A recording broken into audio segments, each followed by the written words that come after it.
샬롬 할렐루야. 사랑하는 성도 여러분, 오늘도 이렇게 새벽을 깨우며 주님 앞에 나와서 은혜 가운데 나가기를 간절히 바랍니다. 우리 어거스타 지역의 목회자 분들이 함께 리트립으로 와서 또 이렇게 새벽을 깨우며 먼 곳에서 하나님의 말씀을 또 이렇게 녹화하며 나누게 하심을 감사합니다. 오늘 새벽을 깨우면서 기도하며 은혜 가운데 나오신 우리 사랑하는 성도님들을 축복합니다. 우리 한번 같이 아침이지만 영상으로 만나는 거지만 샬롬으로 한번 인사해 볼까요? 샬롬.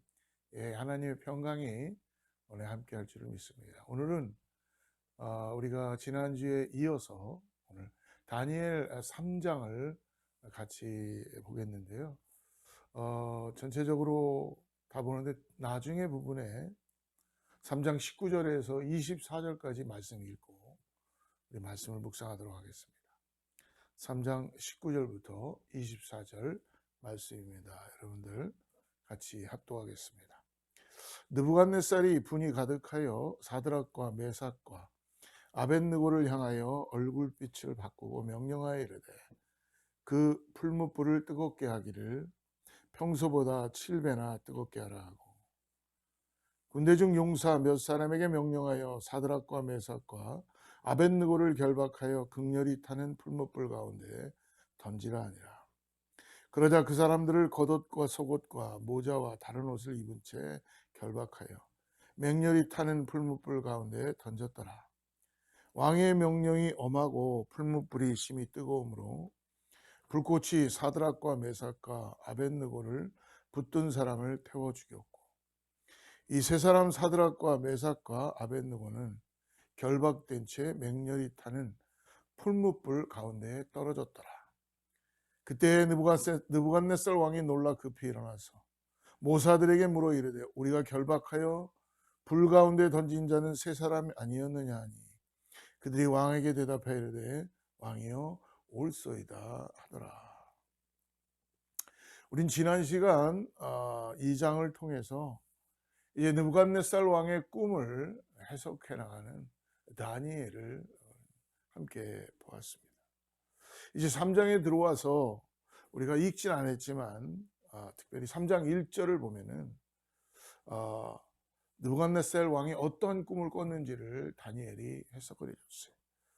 3장 1절 느부갓네살 왕이 금으로 신상을 만들었으니 높이는 60규빗이요 너비는 6규빗이라 그것을 바벨론 저방에 두라 평지에 세웠더라. 즉 느부갓네살 왕이 그 꾼 꿈을 통해서 이제 신상을 금신상을 크게 만드는데요. 높이는 60규빗이요 넓이는 6규빗이라고 합니다.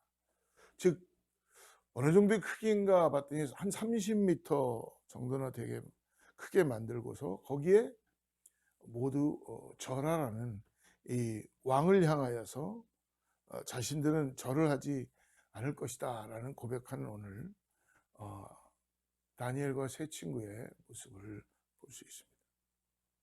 오늘 하나님께서 그들을 구원하여 주시겠고 또 더 나가서 이렇게 얘기하죠. 그리 아니하실지라도 그들은 절대 이 신상에 절을 하지 않겠다. 왕에게 답한 것이 오늘 우리가 읽기 이전 3장의 이전의 말씀이었습니다. 오늘 사드락과 메삭과 아벳느고가 어떤 사람들이었는가 보니까 다니엘과 같이 왕 앞에서 어떻게 보면 총명을 받고 가장 똑똑한 사람들, 지혜로운 사람들로 선택을 받아서 선발된 사람들입니다. 특별히 다니엘의 천거에 의해서 그들은 각 지방을 다스리는 그런 사람들이었죠. 한번 생각해 보십시오. 오늘 자신을 위해서 충성을 바치라고 신상에 절을 하라고 했는데 오늘 어떻게 합니까? 왕이 만들어 놓은 그 신상 앞에 당연히 절을 해야 되는데 그들은 거부하고 있다는 것입니다. 이 느부갓네살을 이들의 말에 어떻게 보면 어떻습니까? 심한 배신감과 아마 모욕감을 느꼈을 것입니다. 오늘 읽었던 우리가 19절 말씀을 한번 다시 한번 보겠습니다.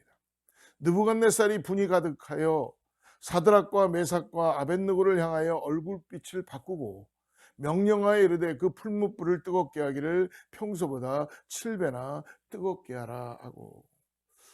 그러니까 느부갓네살 왕이 이 어떻게 보면 자기가 믿었고 선임했고 선택했던 이 사람들에게 지금 모욕감을 느끼는 거예요. 그리고 무엇인가 모르게 느부갓네살 왕은 오늘 말씀 보니까 잔뜩 화가 나 있다라고 표현합니다. 그래서 이들을 보는 얼굴빛이 이제 달라진 것이죠. 느부갓네살 왕이. 아마 그전에는 그냥 점잖게 타이르거나 아니면 뭔가 그들과 함께 같은 마음을 가졌는지 모르지만 이들이 절을 하지 않는다라는 이 말을 듣고 왕은 정말 아마 화가 머리끝까지 난 것 같습니다. 그래서 어떻게 요구합니까? 불을 7배나 더 뜨겁게 달구라는 거예요. 그 가마솥에. 그래서 이들을 그 화덕에 넣었던 사람들도 다 타 죽을 정도가 되는 그 엄청난 불에 이 세 사람을 던져줬습니다. 하지만 오늘 느부갓네살은 여기서도 어떤 광경을 목격하나요? 정말 말도 안 되는 광경을 목격합니다. 세 사람이 불 속에 들어가서 지금 그 가마솥에서 정말 타 죽어야 되는 그런 상황인데도 불에 타 죽지 않은 것은 물론이고, 오늘 뭘 봅니까? 오늘 25절 말씀 한번 보십시오. 25절에 보니까 왕이 또 말하여 이르되 내가 보니 결박되지 않은 네 사람이 불 가운데로 다니는데 상하지도 아니었고 넷째의 모양은 신들의 아들과 같도다. 즉 세 사람을 불 속에 넣는데 왕의 눈에는 지금 네 사람이 보이는 거예요. 네 사람. 그러니까 25절에 이 나오는 신의 아들과 같은 네 번째 사람 모습에 대해서 아마 많이 신학적으로 의견이 분분한 것 같습니다. 특별히 우리 영어 성경에 보면요, 영어 성경 NIV에는 특별히 어떻게 나와 있냐면 NIV에는 Son of the God 이렇게 나와 있어요. Son of God, Son of the Gods. 그러니까 복수형으로 NIV에는 그렇게 나와 있고요. 또 킹 제임스 버전에는 Son of God 이렇게 나와 있습니다. 그러니까 이 네 번째 사람 킹 제임스 버전에는 Son of God의 네 번째 이 하나님의 아들 해석은 바로 예수 그리스도를 보여주고 있다는 것입니다. 하지만 느부갓네살이 하나님을 믿던 사람이 아니었죠. 그래서 그냥 신의 아들들 같은 영화로운 모습이라고 만약 생각한다면 오늘 어떤 거로 보았는지 모르지만 어쨌든 다른 한 사람을 보고 있다는 것입니다. 세 사람은 7배나 뜨거운 화덕에서 그을음 하나 없이 타지 않고 나왔으며 그 화덕에는 지금 예수님이 오셨다면 이것은 엄청난 영광의 자리이죠. 하지만 왕이 보기에 신의 아들과 같은 모습인 하나님의 천사가 그곳에 있었다라고 하더라도 그것 역시 영광스러운 장면입니다. 이 사건을 기회로 느부갓네살은 하나님을 인정하게 됩니다. 그리고 이렇게 조서를 내립니다. 29절 말씀입니다. 그러므로 내가 이제 조서를 내리노니 각 백성과 각 나라와 각 언어를 말하는 자가 모두 사드락과 메삭과 아벳느고의 하나님께 경솔히 말하거든 그 몸을 쪼개고 그 집을 거름토로 삼을지니. 하나님을 경솔히 말하는 일이 없도록 하라라고 그렇게 조서를 내립니다. 하나님께서는 이 사건으로 인하여 영광을 받게 되시죠. 이로써 아마 느부갓네살이 다스리는 이 바벨론에서 왕의 명령을 어겨서 살아나고 오히려 더욱 더 잘된 사람은 오직 이 세 친구, 이 세 사람뿐이 없었을 것입니다. 사랑하는 성도 여러분, 오늘 말씀을 묵상하면서 우리에게 깊이 느끼고 깨닫게 해주신 건 뭐냐면 화를 불같이 낸 사람도 깜짝 놀란 사람도 그리고 후에는 쩔쩔맨 사람도 누구입니까? 당시에 모든 걸 다 가지고 있었던 왕, 최상 지상 최고의 권력을 가지고 있었던 느부갓네살 왕이었습니다. 평민들은 감히 쳐다보지도 못할 막대한 권력을 가지고 세상을 호령하던 왕 중의 왕이었던 이 느부갓네살도 이 사건을 통해서 자신이 얼마나 연약한 존재이고 힘이 없는 존재이고 얼마나 초라한지를 아마 깨닫게 되었을 것입니다. 오늘 사건에서 이 사건을 보면은 사드락과 메삭과 아벳느고는 시종일관 뭐였습니까? 환경이 바뀌든 그들의 삶에 고난이 오든 어려움이 오든 죽음 가운데 놓여진다 그래도 그들의 신앙은 변화가 없다는 거예요. 침착하고 어떻게 보면 흔들림이 없는 그 상황에 의해서 움직이는 것이 아니라 그들에게는 시종일관 하나님에 대한 믿음이 흔들리지 않고 있다는 것을 오늘 우리들에게 말씀해 주십니다. 사랑하는 성도 여러분, 오늘 이들은 모든 것을 주님께 맡겼습니다. 주님이 어떠한 분인지를 믿음으로 바라보고 있기 때문에 자기들의 생명조차도 내놓으면서 그들은 맡겼다는 것입니다. 옷과 관을 입은 채로 묶여서 불구덩이에 던져질 때에도 그들은 결코 하나님을 향한 믿음은 흔들리지 않았습니다. 이것이 하나님을 믿는 사람들의 자세여야 한다는 것입니다. 오늘을 살아가고 있는 우리들은 환경에 너무나 흔들립니다. 상황에 너무나 흔들립니다. 그리고 뭔가 내 감정의 기복이 너무나 심하다는 거예요. 그러나 흔들림이 없어야 한다는 것입니다. 세상을 창조하시고 세상을 주관하신 하나님께서 오늘 우리와 함께 하신다는 이 믿음이 있다면 무엇이 두렵겠습니까? 무엇이 문제이겠습니까? 오늘 이 본문을 묵상하면서 이런 이들의 믿음을 기도하고 부러워할 수밖에 없었습니다.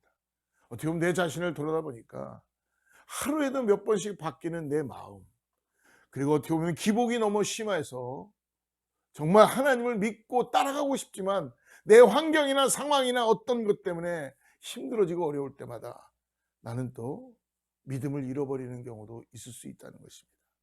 조금 잘 안 풀리는 듯하면 바로 기분은 안 좋아지고 앞에 뭔가 잘 일이 이루어지지 않는다 그러면 금방 포기하고 싶어하고 그런 상황이 이제 우리들의 상황 아닙니까? 오늘 하나님께서 계속 말씀합니다. 걱정하지 말라고 같이 계셔 주신다고 하시는데도 아마 우리들은 어떻습니까? 하나님을 철저히 신뢰하고 믿고 있지 못할 때가 많이 있잖아요. 어떻게 보면 이들처럼 이리비리비하지 않고 기도하면서 앞만 보고 나가야 하는데 그렇지 못합니다. 사랑하는 성도 여러분, 오늘 이 말씀을 통해서 우리는 이제 달라져야 하고 결단하기를 바랍니다. 하나님, 그렇게 하지 아니하실지라도, 그리 아니하실지라도 하나님은 살아계셔서 나를 가장 선한 길로 인도하실 것입니다. 나는 이 믿음을 오늘도 가지고 여러분 매 순간순간 기도하면서 하나님이 나를 인도하신다는 그 믿음을 가지고 하나님께 모든 것들을 겸손하게 올려드리며 나아가는 저와 여러분 되기를 축복합니다. 같이 기도하겠습니다. 하나님 감사합니다. 오늘 우리들에게 이런 믿음을 허락하여 주시옵소서. 사드락과 메삭과 아벳느고와 같은 믿음을 우리들에게 허락하여 주셔서 우리가 때때로 감정이 업앤다운이 심하고 그럴 때에도 흔들리지 않는 하나님을 향한 믿음으로 나아갈 수 있게 하여 주시옵소서. 하나님, 사랑하는 성도님들을 오늘 축복합니다. 어떤 걱정이 있고 염려가 있다 그래도 주님께 다 아뢰므로 인하여서 하나님의 응답을 받고 나가는 귀한 역사가 있게 하여 주시옵소서. 교회의 여러 가지 문제로 인해서 기도합니다. 하나님, 교회가 다시 새로워질 수 있도록 주님께서 인슈런스 컴퍼니나 모든 일하는 사람들의 마음에 기쁨을 갖게 하시고 우리 사랑하는 성도님들이 이것이 내일인 것처럼 함께 성벽을 쌓아가는 마음으로 기도하고 동참하고 나아갈 수 있게 하여 주시옵소서. 예수님의 이름으로 간절히 축복하며 기도드립니다.